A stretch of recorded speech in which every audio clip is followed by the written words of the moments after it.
കുട്ടികളിലുള്ള sex education അത് നമ്മൾ ഏത് പ്രായം മുതലാണ് ശരിക്കും പറഞ്ഞാൽ കൊടുക്കേണ്ടത്? പ്രൈവറ്റ് പാർട്സ് എന്ന് പറയുന്ന പാർട്സ് ഉണ്ട്, അത് ഇന്നതാണ്, അതിലേക്ക് ഷെയിം അറ്റാച്ച് ചെയ്യേണ്ട കാര്യമില്ല. അയ്യേ, ചീച്ചി, പൂപ്പു ഇങ്ങനെയൊക്കെയാ പഠിപ്പിക്കുക. റിയൽ നെയിം ഒരിക്കലും പഠിപ്പിക്കില്ല. പിന്നെ ഒരു ഷെയിമും കൂടി പഠിപ്പിക്കും. ബ്ലൂ ഫിലിം കാണിക്കുകയാണോ അല്ലെങ്കിൽ കളി പഠിപ്പിക്കുകയാണോ എന്നുള്ളത്. ബേസിക്കലി മലയാളികൾക്ക് ഈ സെക്സ് എന്താണെന്നുള്ളത് പഠിക്കേണ്ട ആവശ്യമുണ്ടോ? മാരേജ് അടുത്ത് വരുമ്പോഴാണ് ആദ്യമായിട്ട് ചിലപ്പോൾ ഒരു അമ്മ മകളോട് സെക്സിനെ കുറിച്ച് പറയാൻ പോകുന്നത്. അത്രേ ഉള്ളൂ. അല്ലാതെ അതിനു മുൻപ് ഈ അമ്മ ഇത് മിണ്ടത്തില്ല, എന്തോ വലിയ കേൾക്കാൻ പാടില്ലാത്ത, കാണാൻ പാടില്ലാത്ത, പറയാൻ പാടില്ലാത്ത എന്തോ ഒരു സബ്ജക്റ്റ്. സമൂഹം ഒരു സൈഡിൽ നിന്ന് എന്നാൽ പിന്നെ ഞങ്ങൾ സപ്പോർട്ട് ചെയ്യാം, നിങ്ങൾ വരൂ, പ്രഗ്നൻ്റ് ആവൂ എന്ന് പറഞ്ഞ് അവരെ ഇൻവൈറ്റ് ചെയ്ത് ആ പറയുന്ന റെസ്പെക്ട് ചിലപ്പോൾ കിട്ടി തുടങ്ങുമ്പോൾ ഇവർ തിരിച്ചും ചിന്തിക്കും. ഒരു കൂട്ടം ആളുകൾ അവകാശപ്പെടുന്ന ഇതൊരു മാനസിക രോഗമാണ്, കൗൺസിലിംഗ് കൊടുത്തു കഴിഞ്ഞാൽ ശരിയാവുന്നതാണ്. രോഗമാണോ എന്ന് ചോദിച്ചാൽ രോഗമല്ല. വിവാഹത്തിന് പുറത്തുള്ള ലൈംഗികത സമ്മതിക്കില്ല, വിവാഹത്തിന്റെ ഉള്ളിൽ മാത്രമേ ലൈംഗികത പാടുള്ളൂ എന്ന രീതിയിൽ ഒരു നിയമം പാസ്സാക്കാൻ പോവുകയാണെന്നുള്ളത്. അത് പാസ്സാക്കിയില്ല. സെക്സിനെ നമ്മളൊരു നീഡായിട്ട്, ഒരു ഫിസിയോളജിക്കൽ നീഡായിട്ടാണ് കാണുന്നത്. ലൈക്ക് സെയിം ലൈക്ക് ഫുഡ് കഴിക്കുന്ന പോലെ. അപ്പോൾ തനിക്ക് 10 വയസ്സായാലേ തനിക്ക് ഭക്ഷണം തരുള്ളൂ എന്ന് പറയുന്ന പോലത്തെ ഒരു എന്തോ ഒരു ഇല്ലോജിക്കലായിട്ടാണ് എനിക്കത് ഫീൽ ചെയ്യുന്നത്. മലയാളിയുടെ ലൈംഗിക ദാരിദ്ര്യം എന്നും ഒരു ചർച്ചാ വിഷയമാണല്ലോ. സ്കൂൾ ലെവലിൽ റീപ്രൊഡക്റ്റീവ് സിസ്റ്റം എന്നൊരു പാർട്ട് തന്നെ സ്കിപ്പ് ചെയ്യുന്നൊരു സമൂഹമാണ് ഇന്നും നമുക്കിടയിലുള്ളത്. ഈ ദാരിദ്ര്യത്തിന് കാരണം ചിലതൊക്കെ തുറന്ന് സംസാരിക്കാനുള്ള ഒരു മടി തന്നെയാണ്. അങ്ങനെ തുറന്ന് സംസാരിക്കാൻ ആളുകൾക്ക് മടിയുള്ള ചില കാര്യങ്ങളെ പറ്റിയാണ് നമ്മളിന്ന് സംസാരിക്കാൻ പോകുന്നത്. ഇന്ന് നമ്മളോടൊപ്പം ഉള്ളത് അവന്യൂ കൗൺസിലിംഗ് സർവീസസ് എന്ന പേജിലൂടെ കൗൺസിലിംഗ് ചെയ്യുന്ന സൈക്കോളജിക്കൽ കൗൺസിലറായിട്ടുള്ള നീത ഫ്രാൻസിസ് ആണ്. Welcome to Abak media. Thank you. ഇപ്പോൾ നമ്മുടെ നാട്ടിൽ പൊതുവെ പറയുന്നൊരു സംഗതിയാണ് പാരൻറ്റിങ് എന്ന് പറയുന്നത് വലിയ വിഷയമുള്ള കാര്യമൊന്നുമല്ല. കുറേ കുട്ടികൾ വളർന്നിട്ടുള്ളത് അങ്ങനെയൊക്കെ അങ്ങ് വളർന്നു പോകും. ശരിക്കും അങ്ങനെയാണോ? പാരൻറ്റിങ് എന്ന് പറയുന്നത് ഒരിക്കലും ഒരു ട്രെയിനിങ് എടുത്തിട്ട് ഒന്നും ചെയ്യേണ്ട സംഗതി അല്ലാത്ത ഒരു സിമ്പിൾ കാര്യമാണോ? ഐഡിയലി പറയാനാണെങ്കിൽ ട്രെയിനിങ് എടുക്കേണ്ട കാര്യമൊന്നുമില്ല. നമ്മളെല്ലാവരും എല്ലാ ദിവസവും ചെയ്യുന്ന കാര്യങ്ങൾ നമ്മൾ കുറച്ചുകൂടി മൈൻഡ്ഫുള്ളായി ചെയ്ത് പോകേണ്ടതായിരുന്നു. പക്ഷേ ഇപ്പം ഒരു കാര്യം ബേസ് തുടങ്ങിയേ തെറ്റി കിടക്കുകയാണെന്നുണ്ടെങ്കിൽ അപ്പോൾ പിന്നെ അതിനെ തിരുത്തണമെങ്കിൽ പിന്നെ അതിനകത്തൊരു ചെറിയ ലേണിംഗ് എടുക്കുന്നത് നല്ലതായിരിക്കും. ചെറുപ്പം മുതൽക്ക് ഇത് നല്ല രീതിയിൽ വന്നിരുന്നെങ്കിൽ ഇവിടെ പ്രത്യേകിച്ച് പഠിക്കാനൊന്നും വേണ്ടിയിരുന്നില്ല. ഇപ്പോൾ നമ്മൾ ഡെയിലി ലൈഫ് കാര്യങ്ങൾ, ഭക്ഷണം കഴിക്കാൻ പഠിക്കുന്നുണ്ട്. ചെറുപ്പം മുതൽക്കേ പഠിച്ചു വരുന്ന ഓട്ടോമാറ്റിക്കായിട്ട് വരുന്ന കാര്യങ്ങളില്ലേ.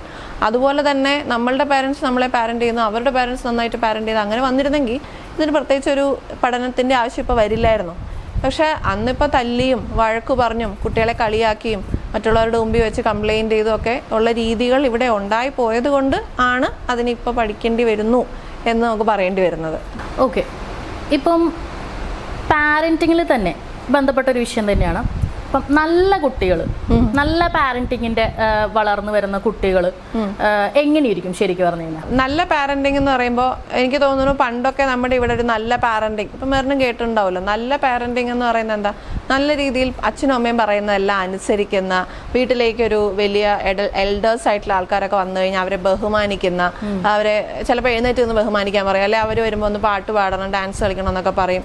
അങ്ങനെ എല്ലാ രീതിയിലും പാരൻസ് പറയുന്നത് തന്നെയാണ് കുട്ടിയുടെയും അഭിപ്രായം. കുട്ടി അതനുസരിച്ച് തന്നെ ജീവിക്കുന്ന ഒരു കുട്ടിക്ക് പണ്ടേ നമ്മുടെ സമൂഹം കൊടുക്കുന്ന ഒരു ടാഗാണ്, അയ്യോ ഒരു നല്ല കുട്ടി, ഒരു പാവം കൊച്ചായിട്ടോ, അതിൻ്റെ അച്ഛനും അമ്മേനെയൊക്കെ ബഹുമാനിക്കുന്ന കണ്ടു പഠിക്കണം എന്ന് നമ്മൾ പറയും. അതിൻ്റെ കൂട്ടത്തിൽ തന്നെ നന്നായിട്ട് പഠിക്കുകയും കൂടി ചെയ്തു കഴിഞ്ഞാൽ ആ നാട്ടിലെ തന്നെ പെർഫെക്റ്റ് ആയ ആ കൊച്ച്. അപ്പം ഇതാണ് ഒരു പരിധി വരെ നമ്മുടെ ഇവിടുത്തെ നല്ല കുട്ടിയുടെ ഡെഫിനിഷൻ. പക്ഷേ നല്ലൊരു പാരൻറ്റിങ്, ഇപ്പം നമ്മൾ സൈക്കോളജിക്കലി പറയാനാണെന്നുണ്ടെങ്കിൽ നല്ല രീതിയിൽ ഒരു പാരൻറ്റിങ്ങിലൂടെ കടന്നു വരുന്ന കുട്ടിയാണെങ്കിൽ അൺഫോർച്ചുനേറ്റ്ലി, ചിലപ്പോൾ നമ്മൾ പറയുമ്പോൾ കുറേ പേർക്ക് സങ്കടമാവും, അൺഫോർച്ചുനേറ്റ്ലി എനിക്ക് എന്താണ് വേണ്ടതെന്ന് കൃത്യമായി പറയാൻ പഠിക്കുന്ന കുട്ടി, എല്ലാവരും ആ കുട്ടിയോട് ചെയ്യാൻ പറഞ്ഞു, മുറിയിൽ 100 പേരുണ്ട്, 99 പേരും ഇതേ അഭിപ്രായം പറയുമ്പോഴും അങ്ങനെ തോന്നുന്നില്ല എന്ന് കൃത്യമായി പറയാൻ പറ്റുന്ന, നോ പറയാൻ പറ്റുന്ന, എന്നാൽ ഇമോഷണലി സ്റ്റേബിൾ, അതായത് ഈ നോ പറയുമ്പോൾ ദേഷ്യപ്പെടത്തില്ല, ആരെയും ചീത്ത വിളിച്ചുകൊണ്ടല്ല പറയുന്നത്, പക്ഷേ എനിക്ക് പറയാനുള്ള നോ ഞാൻ പറഞ്ഞുകൊണ്ടേയിരിക്കും. 1000 തവണ ചോദിച്ചാൽ 1000 തവണയും നോ പറയും. പക്ഷെ അതെനിക്കറിയാം, ആ സിറ്റുവേഷൻ എങ്ങനെ ഹാൻഡിൽ ചെയ്ത് നോ പറയണമെന്ന് എനിക്കറിയാം. എൻ്റെ ചോയ്സസുകൾ എനിക്ക് കൃത്യമായിട്ട് അറിയാം.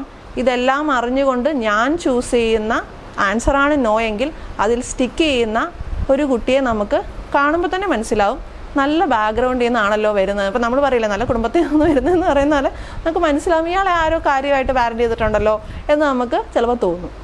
പക്ഷെ ഇങ്ങനത്തെ ഒരു കുട്ടി എന്ന് പറയുമ്പോൾ സമൂഹത്തിന്റെ കണ്ണിൽ ഭയങ്കര തൻ്റെടി, അതായത് പറഞ്ഞൊന്നനുസരിക്കൊന്നുമില്ല, അതിന് തോന്നുന്ന പോലെ അത് ചെയ്യുള്ളൂ, അങ്ങനെയല്ലേ വരുള്ളൂ. പക്ഷെ ഇങ്ങനെ ഒരു കുട്ടീനെ ട്രെയിൻ ചെയ്യുന്നത് കൊണ്ട് ശരിക്കും പറഞ്ഞാൽ ഈ കുട്ടിക്ക് വലിയ രീതിയിലുള്ള പ്രയോജനങ്ങൾ ഉണ്ടാവും. തീർച്ചയായിട്ടും. കാരണം മാനസികമായിട്ട് ഭയങ്കര സ്ട്രെസ് ഫ്രീ ആയിട്ടായിരിക്കും ആ കുട്ടി ജീവിക്കാൻ പോകുന്നത്. അപ്പം നിങ്ങൾ പാരന്റിങ്ങിലൂടെ ഇവൻച്വലി എന്താ ഉദ്ദേശിക്കുന്നത്? കുട്ടിയുടെ സന്തോഷമാണോ? കുട്ടി സമൂഹത്തിൽ മരിക്കുന്നത് വരെ നല്ല സ്ട്രെസ് ഫ്രീ ആയിട്ടുള്ള, അല്ലെങ്കിൽ സൈക്കോളജിക്കലി സ്ട്രെസ്സൊക്കെ വളരെ കുറച്ചെടുക്കുന്ന, സ്വന്തം ജീവിതം അത്യാവശ്യം നല്ല കാമായിട്ട് ഹാപ്പി ആയിട്ട് നല്ലൊരു ജീവിതം ജീവിച്ച് തീർക്കാനുള്ളൊരു കുട്ടിയായിട്ടാണോ നിങ്ങൾ വളർത്താൻ ഉദ്ദേശിക്കുന്നതെങ്കിൽ ഞാൻ ഈ പറഞ്ഞ കാര്യങ്ങൾ ആ കുട്ടി ചെയ്യുന്നുണ്ടെങ്കിൽ നമ്മൾ കോൺഫിഡൻ്റ് ആയിട്ട് ആസ് എ പാരൻറ്റ് കോൺഫിഡൻ്റ് ആയിട്ട് മരിക്കാൻ പറ്റും എന്നുള്ളതാണ്. കാരണം നമ്മളില്ലെങ്കിലും കുട്ടിക്ക് വേണ്ടത് കുട്ടി ചെയ്യാനുള്ള ആയിട്ടുണ്ട്. ഈ നോ പറയുന്നത് ചിലപ്പോൾ മാതാപിതാക്കളോടും നോ പറയാൻ ചാൻസ് ഉണ്ടോ? അതിൽ ഒരു വ്യത്യാസമില്ല എന്നുള്ളതാണ്. കാരണം 18 വയസ്സ് വരെ ഞാൻ പഠിപ്പിക്കലിൽ പെടുന്ന കാര്യമാണ് നോ പറയുക. 18 വയസ്സ് കഴിയുമ്പോൾ, അല്ലെങ്കിൽ 16 വയസ്സിലെ 13 വയസ്സിലെ, എന്തിനും ചിലപ്പോൾ 7 വയസ്സിൽ 8 വയസ്സിൽ തന്നെ സ്വന്തം അഭിപ്രായം ഇങ്ങോട്ട് വന്നിട്ട് പറയും അങ്ങനെയല്ലെന്ന് പറയും. അപ്പോൾ നമ്മൾ ശരിക്കും ആസ് എ പാരൻ്റ് അവിടെ അഭിമാനിക്കണം. കാരണം നമ്മളാണ് ആ കുട്ടിക്ക് ചോയ്സസ് എടുക്കാനുള്ള കഴിവ് അങ്ങോട്ട് പകർന്നു കൊടുത്തത്. കോൺഫിഡൻ്റായി നോ പറഞ്ഞോ എന്ന് പറയുമ്പോൾ ആദ്യം പറയാൻ പോകുന്നത് നമ്മളോട് തന്നെയായിരിക്കും. ആ സമയത്ത് നമ്മൾ സന്തോഷിക്കണം. കാരണം അവരവരുടെ ബുദ്ധി ഉപയോഗിക്കുന്നുണ്ട്. അല്ലാതെ നമ്മളുടെ ബുദ്ധിയുടെ ഒരു കാർബൺ കോപ്പി അല്ല അവർ. നമ്മളുടെ ബുദ്ധി നമ്മൾ ഉപയോഗിച്ച് നമ്മുടെ ചോയ്സസ് പറയുന്ന പോലെ അവരവരുടെ ചോയ്സസ് കൃത്യമായി പറയുന്നതാണ് ആ കാണുന്നത്. അതിനെ ബഹുമാനിക്കുക. നിങ്ങളുടെ കുട്ടി ഒരു ഇൻഡിവിജ്വലായി മാറിക്കൊണ്ടിരിക്കുകയാണ്. അതിൻ്റെ സ്വന്തം ഇഷ്ടങ്ങൾ തിരിച്ചറിയുകയാണ്. അതിൻ്റെ ചോയ്സസ് വോയിസ് ഔട്ട് ചെയ്യുകയാണ്. അതൊക്കെ നല്ല കാര്യമല്ലേ? അപ്പോൾ അത് ഓക്കെ എന്ന് പറയാം. ഇനിയിപ്പോൾ അത് അൺസേഫ് ആണെങ്കിൽ, അല്ലെങ്കിൽ അങ്ങനെ ചെയ്തു കഴിഞ്ഞാൽ കുട്ടിക്ക് എന്തെങ്കിലും സേഫ്റ്റി ഇഷ്യൂസ് ഉണ്ടാവും, അല്ലെങ്കിൽ ഇല്ലീഗൽ ആണെങ്കിൽ മാത്രമേ അവിടെ ഇടപെടൽ നടത്തേണ്ട കാര്യമുള്ളൂ. അല്ലാത്ത പക്ഷം നമ്മൾ ആ കുട്ടിയുടെ ചോയ്സിനെ റെസ്പെക്റ്റ് ചെയ്യുക എന്നുള്ളതാണ്. അതിനെ അപ്രിഷ്യേറ്റ് ചെയ്യുക. അപ്പോൾ ആ ചോയ്സ് അത് ഉറപ്പായിട്ടും നോ വരും. നോ വരുമ്പോൾ പാരൻസ് ആക്ച്വലി സന്തോഷിക്കുക. ഇപ്പം ഇന്ത്യൻ പാരൻസിനെ സംബന്ധിച്ചിട്ട് കുട്ടികളുടെ ഡിസിഷനെ കംപ്ലീറ്റ് വിട്ടുകൊടുക്കാൻ ഒരു മടിയുള്ള ഒരു ഇതാണല്ലോ. അപ്പം അത് മാതാപിതാക്കൾ പറയുന്നതിനനുസരിച്ച് നിൽക്കണം. ഇപ്പോൾ പുറത്ത് അബ്രോഡ് പോയി പഠിക്കണതാണ് ഒരു കുട്ടിക്ക് ഇഷ്ടമെന്നുണ്ടെങ്കിൽ അത് ആപ്ലിക്കബിൾ അല്ല, ഞങ്ങളെ ആര് നോക്കും? അപ്പം ഈ ഒരു ശരിക്കും പറഞ്ഞാൽ അങ്ങനെ ഒരു പാരന്റിങ് സിസ്റ്റത്തിലൂടെ പോകുന്ന നമുക്കൊരു ചേഞ്ച് ശരിക്കും പറഞ്ഞാൽ വലിയൊരു രീതിയിലുള്ളൊരു ചേഞ്ച് ആവില്ലേ? അത് ശരിക്കും ഈ പാരൻസ് കുട്ടികളെ ജനിപ്പിക്കുന്നതിൻ്റെ ഉദ്ദേശം എന്താണെന്ന് സ്വയം ചോദിക്കുന്നത് നല്ലതായിരിക്കും. ഞാൻ എൻ്റെ കുട്ടികളെ ജനിപ്പിക്കുന്നത് നല്ല രീതിയിൽ ഈ ലോകം എക്സ്പ്ലോർ ചെയ്ത് സന്തോഷമായിട്ട് ഞാൻ പ്രൊഡ്യൂസ് ചെയ്ത ഒരു വ്യക്തി ഈ ലോകത്തിൽ നന്നായിട്ട് ജീവിച്ച് മരിക്കുന്നത് കാണാൻ വേണ്ടിയാണോ ഞാൻ ജനിപ്പിക്കുന്നത്? അതോ എന്നെ വയസ്സാകുമ്പോൾ നോക്കാനുള്ള ഒരു ഹോം നേഴ്സായിട്ടാണോ ഞാൻ ജനിപ്പിക്കുന്നത്? എൻ്റെ പർപ്പസ് എന്താണ് ആസ് എ പാരൻറ്റ്? അതൊന്ന് സ്വന്തമായിട്ട് ചിന്തിക്കുന്നത് നല്ലതായിരിക്കും. കാരണം ഈ പർപ്പസാണ് പിന്നീട് നിങ്ങൾ എങ്ങനെ പാരൻറ്റ് ചെയ്യുന്നു എന്നുള്ളതിനെ ഡിഫൈൻ ചെയ്യാൻ പോകുന്നത്. നിങ്ങൾ ആ കുട്ടിക്ക് ഇഷ്ടമുള്ള പോലെ വളരാൻ നമ്മൾ അനുവദിക്കുന്ന ഒരു ചെടിയാണെങ്കിൽ അത് ഇഷ്ടമുള്ള പോലെ വളരും. പിന്നെ അതിനെ നമ്മൾ മുറിക്കാൻ ശ്രമിക്കരുത്. അല്ല, നിങ്ങൾ മുറിച്ചാണ് വളർത്താൻ ഉദ്ദേശിക്കുന്നതെങ്കിൽ നിങ്ങൾക്ക് ആ റിസൾട്ടേ കിട്ടത്തുള്ളൂ. അപ്പോൾ അതുകൊണ്ട് അതാദ്യം ഒന്ന് ഡിഫൈൻ ചെയ്യുന്നത് നല്ലതായിരിക്കും. പിന്നെ എന്നോട് ചോദിക്കുകയാണെങ്കിൽ പേഴ്സണലി പർപ്പസ് ഓഫ് പാരൻറ്റിംഗ് എന്ന് പറയുന്നത് നമ്മൾ പോയതിന് ശേഷവും വളരെയധികം ഭംഗിയായിട്ട് ഇവിടെ ജീവിക്കാനുള്ള ഒരാളെ നമ്മൾ പ്രൊഡ്യൂസ് ചെയ്യുന്നു, അയാൾ ആ ജീവിതം ജീവിക്കുന്ന കണ്ട് നമ്മൾ സന്തോഷിക്കുന്നു എന്നുള്ളതായിരിക്കണം ഒരു പാരൻറ്റിങ്ങിൻ്റെ ഒരു ബേസിക് ആയിട്ടുള്ളൊരു സാറ്റിസ്ഫാക്ഷൻ ലെവൽ. അപ്പം ഇത് ശരിക്കും പറഞ്ഞാൽ ഇതിന് എന്തെങ്കിലും ടൂൾസ് ഉണ്ടോ ഒരു കുട്ടീനെ പാരന്റ് ചെയ്യാണ്? ഇപ്പോൾ ഈ പറഞ്ഞ വിധത്തിൽ നമുക്ക് എങ്ങനെ വളരെ സിമ്പിളായിട്ട്, ഇത് വലിയ ഗഹനമായിട്ടുള്ളൊരു സംഗതിയാണല്ലോ. ഇപ്പോൾ ഒരു 5 വയസ്സുള്ള ഒരു കുട്ടീനെ ഈ പറയുന്നത് പോലെയുള്ള ഒരു പക്വതയുള്ള ഒരു ക്യാരക്ടറാക്കി മാറ്റാനായിട്ട് നമുക്ക് ഏതൊക്കെ ടൂൾസ് യൂസ് ചെയ്യാൻ കഴിയും? ഫസ്റ്റ് ഓഫ് ഓൾ വേണ്ടത്, ഇപ്പോൾ ഒരു ചെറിയ പ്രായം തുടങ്ങിയ കുട്ടി, ഇപ്പം കുട്ടികൾ പൊതുവെ എന്താവശ്യമുണ്ടെങ്കിലും അവർ കമ്മ്യൂണിക്കേറ്റ് ചെയ്യാനായിട്ട് ഭാഷയില്ല. അപ്പോൾ അവർ കരഞ്ഞിട്ടായിരിക്കും ചെയ്യുന്നുണ്ടാവുക, വാശി പിടിക്കുന്നുണ്ടാവും, ദേഷ്യം കാണിക്കുന്നുണ്ടാവും. എല്ലാ കുട്ടികളും കരഞ്ഞിട്ടാണല്ലോ പാല് പോലും അവർ ആദ്യം മേടിക്കുന്നത്. അപ്പോൾ എന്ന് പറയുന്നത് പോലെ അവർ ഇമോഷണലി സ്റ്റേബിൾ ആയിരിക്കില്ല. അത് ഓൾറെഡി ഉള്ളൊരു കാര്യം തന്നെയാണ്. പക്ഷേ പാരൻറ്റിങ്ങിലേക്ക് ഇറങ്ങുന്നതിന് മുമ്പ് ഫസ്റ്റായിട്ട് നമ്മൾ ചെയ്യേണ്ട ഒരു കാര്യം, നമ്മൾ as A parent emotionally stable ആവാൻ ശ്രമിക്കുക. അപ്പോൾ അതൊരു വലിയ കാര്യമാണ്. ഞാൻ ഇമോഷണലി സ്റ്റേബിൾ അല്ലെങ്കിൽ എൻ്റെ മുമ്പിൽ കിടന്ന ഒരാൾ പറഞ്ഞാൽ എനിക്ക് ദേഷ്യം വരും, ഓട്ടോമാറ്റിക്കലി ഞാൻ തല്ലും. അത് എനിക്ക് ദേഷ്യം വന്നു എന്നുള്ളതാണ് അവിടെ പ്രശ്നം. അപ്പോൾ എൻ്റെ മുൻപിൽ വരാൻ പോകുന്നത് എന്നേക്കാളും ഇമോഷണലി വളരെ വീക്കായിട്ടുള്ള ഒരാളാണെന്നുള്ള അറിവ് എനിക്ക് ഉണ്ടാവണം. അങ്ങനെ ഉള്ളപ്പോൾ ഞാൻ എന്ത് ചെയ്യണം? അയാളെ ഇനി ഞാൻ അടുത്ത 18 വർഷം ഡീൽ ചെയ്യാൻ പോവുക. അപ്പോൾ അത്രയും എനിക്ക് ഇമോഷണലി സ്റ്റെബിലിറ്റി ഉണ്ടാവണം. അപ്പോൾ ഈ സ്റ്റെബിലിറ്റി എനിക്ക് വരുത്തുക എന്നുള്ളതാണ് ഒരു പാരൻറ്റിൻ്റെ ആദ്യത്തെ പടി എന്ന് വേണേൽ പറയാം. അപ്പോൾ ഇതെങ്ങനെ വരും? എനിക്ക് എൻ്റെ ചൈൽഡ്ഹുഡ് ട്രോമ ഉണ്ടെങ്കിൽ, അതായത് പൊതുവെ ആൾക്കാർ നന്നായിട്ട് ട്രീറ്റ് ചെയ്തിട്ടില്ല എന്ന് വിചാരിക്കുക, അല്ലെങ്കിൽ എനിക്ക് റിലേഷൻഷിപ്പിൽ ഇഷ്യൂസ് ഉണ്ട്, അല്ലെങ്കിൽ എൻ്റെ ലൈഫിൽ ഒരു വലിയ സംഭവം നടന്നിട്ടുണ്ട്, അതിനുശേഷം ഞാൻ ഓക്കെ അല്ല, ഇങ്ങനെയൊക്കെ ഇരിക്കുന്ന ഒരാൾ ഓട്ടോമാറ്റിക്കലി സ്റ്റേബിൾ അല്ല. അപ്പോൾ the eligibility to become a parent itself is to become emotionally stable. അപ്പോൾ ആദ്യത്തെ ചോദ്യം എന്നോട് തന്നെയാണ്. ഞാൻ ഓക്കെ ആണോ? ഓക്കെ അല്ലെങ്കിൽ ഞാൻ ഈ 18 വർഷത്തെ പ്രൊജക്റ്റ് എടുക്കരുത്. അപ്പോൾ ആദ്യം അത് ചെയ്യുക. അപ്പോൾ അതെങ്ങനെ ചെയ്യുമെന്ന് വെച്ച് കഴിഞ്ഞാൽ അതിനിപ്പം നമുക്ക് ഓൾറെഡി നമ്മൾ വളർന്നു കഴിഞ്ഞാൽ നമുക്കിനി പാസ്റ്റിലോട്ട് പോയി ഒന്നും തിരുത്താൻ പറ്റില്ല. അപ്പോൾ അതിന് വേണ്ടിയിട്ടുള്ള ഇതുപോലുള്ള സർവീസസ് എടുക്കുക. ഇനിയിപ്പോൾ സൈക്കാട്രി ആണോ, സൈക്കോളജി ആണോ, ഫിസിയോളജി ആണോ, എവിടെയും നമുക്ക് ഹെൽപ്പ് ഉണ്ടെന്നുള്ള അതെടുത്ത് ആ പറയുന്ന ട്രോമയിൽ നിന്ന് നമ്മൾ പുറത്തു വരുന്നു എന്ന് ഉറപ്പ് വരുത്തേണ്ടതാണ് ആദ്യം ഒരു പാരൻറ്റ് എലിജിബിലിറ്റിക്ക് വേണ്ടി ചെയ്യാൻ പറ്റുന്നത്. പിന്നെ ഇവിടെ എല്ലാവരും പറയുന്ന പോലെ ഫിനാൻഷ്യലി സ്റ്റേബിൾ ആയിരിക്കുക. മറ്റൊരാളെയും കൂടി അയാൾ ഇങ്ങോട്ട് നമുക്ക് പൈസ തരുന്നില്ല, അയാൾ നമ്മളെ ഡിപ്പെൻഡ് ചെയ്യാൻ പോവുക. അപ്പോൾ അയാളെയും കൂടി സസ്റ്റെയിൻ ചെയ്യാനുള്ള എനിക്കുണ്ടോ എന്നൊന്ന് സ്വയം ചിന്തിക്കുക. അപ്പോൾ ഇതുപോലെയുള്ള കാര്യങ്ങളിൽ ഞാൻ സ്റ്റേബിൾ ആണെങ്കിലാണ് ഞാൻ ആദ്യം വരുന്നത്. പിന്നെ ഇപ്പം ചോദിച്ച പോലെ എന്തെങ്കിലും ടൂൾസ് അവൈലബിൾ ആണോ എന്ന് ചോദിച്ചാൽ ശരിക്കും നമ്മുടെ നാട്ടിൽ ഒരുപാട് ഇമ്പോർട്ടൻസ് ഒന്നും കൊടുക്കാത്ത ഒരു കാര്യമായിട്ട് എനിക്ക് തോന്നിയിട്ടുള്ളത് ചിൽഡ്രൻ ബുക്സ് ഉണ്ട് കുറേ, പിന്നെ ചിൽഡ്രൻ മൂവീസ് ഉണ്ട്. ശരിക്കും ഈ ബുക്സ് ആൻഡ് മൂവീസ് യൂസ് ചെയ്തിട്ടുണ്ട് ഞാൻ. എന്ന് വെച്ചാൽ ഒരു കുട്ടി ഇപ്പോൾ തൻ്റെ മുമ്പിൽ വെച്ചിട്ട് വന്നിട്ട് ചോദിക്കുക, അമ്മ ഞാനെങ്ങനെയാ കൂട്ടുകാരെ ഉണ്ടാക്കണ്ടേ, എൻ്റെ ഫസ്റ്റ് ഡേ ഓഫ് സ്കൂളാണ്. അമ്മ പറയുന്നുണ്ട് കൂട്ടുകാർ നമുക്ക് ഇമ്പോർട്ടൻ്റ്, പക്ഷെ ഞാൻ എങ്ങനെയാണ് കൂട്ടുകാരെ ഉണ്ടാക്കുന്നത്, how do I make friends?